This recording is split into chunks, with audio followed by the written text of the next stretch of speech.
Pour étudier la nature de cette série-là, on va donc étudier la limite quand n tend vers plus infini de ln de n alpha un pour regarder si on ne pourrait pas avoir un réel alpha strictement plus grand que 1, tel que cette quantité-là tende vers une limite finie ou moins l'infini, auquel cas on pourrait annoncer la convergence de la série de termes général un, ou regarder si ln de nun ne tendrait pas vers une limite finie ou vers plus infini, auquel cas on pourrait annoncer la divergence de la série de termes général un. Et dans cette optique-là, on va commencer par rechercher un équivalent de cette quantité-là. Et pour cela, on peut commencer par regarder la force de chacun des deux termes qui composent cette somme.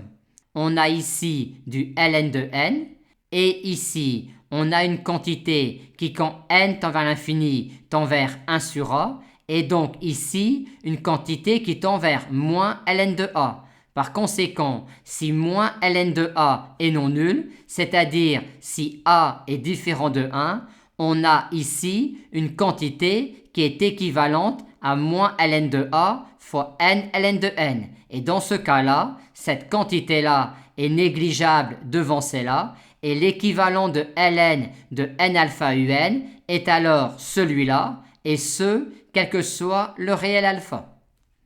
Il est alors clair que dans ce cas-là, on ne pourra être éventuellement que dans ce cas-là ou dans ce cas-là. On va donc maintenant distinguer le cas où a est strictement plus grand que 1 et le cas où a est strictement plus petit que 1. Dans ce cas-là, quel que soit le réel alpha, cette quantité-là tend vers moins l'infini, donc en particulier pour alpha égale 2. Par conséquent, n carré un tend vers 0, un est négligeable devant 1 sur n carré, et donc la série de termes général un converge. Maintenant, dans ce cas-là, quel que soit le réel alpha, cette quantité-là tend vers plus infini, donc en particulier pour alpha égale 1. Par conséquent, nun tend vers plus infini, aussi 1 sur n est dominé par un, il y a donc divergence de la série de termes général un. Traitons maintenant le cas où a égale 1. Dans ce cas-là, cette quantité-là tend vers 0 et on n'a donc pas tout de suite un équivalent de cette quantité-là. Aussi va-t-on alors, dans ce cas, effectuer un développement asymptotique de cette quantité-là en éclatant le ln, ce qui nous donne cela.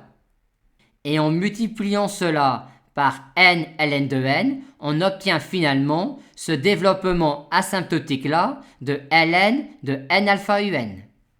Ce qui nous donne, quand alpha est différent de b-1, cet équivalent-là de ln de n alpha un. On va donc être encore dans cette situation-là ou dans cette situation-là.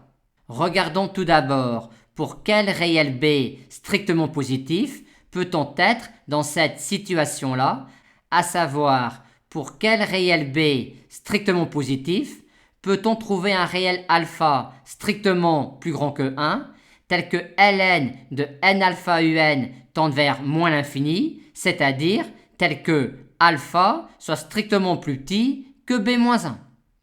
Et les réels b strictement positifs pour lesquels on peut trouver un réel alpha tel que cela sont les réels b tels que b-1 soit strictement plus grand que 1, c'est-à-dire tel que b soit strictement plus grand que 2. Dans ce cas-là, en prenant un alpha appartenant à l'intervalle ouvert 1, b-1, on a alors un alpha strictement plus grand que 1, tel que ln de n alpha un tend vers moins l'infini, ce qui nous donne que un est dominé par 1 sur n puissance alpha pour un alpha strictement plus grand que 1, ce qui nous donne la convergence de la série de termes général un.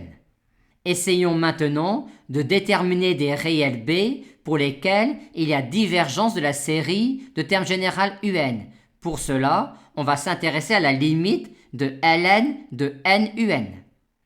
Et grâce à cela, on a alors que si b est strictement plus petit que 2, ln de nun tend vers plus infini, aussi NUN tend vers plus infini, et donc 1 sur n est dominé par UN, ce qui démontre que la série de termes général UN diverge.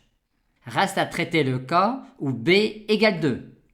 Quand B égale 2, ln de n alpha UN est équivalent à alpha moins 1 ln de n pour alpha différent de 1, et on voit alors qu'on ne pourra pas trouver un alpha strictement plus grand que 1 tel que cela. On part donc dans l'idée de montrer la divergence de la série, et pour cela, on va s'intéresser à la limite de ln de NUN. Mais quand B égale 2, le développement asymptotique précédemment effectué de cette quantité-là ne nous permet pas d'avoir un équivalent de ln de NUN. Il va donc nous falloir aller plus loin dans le développement asymptotique de cette quantité-là.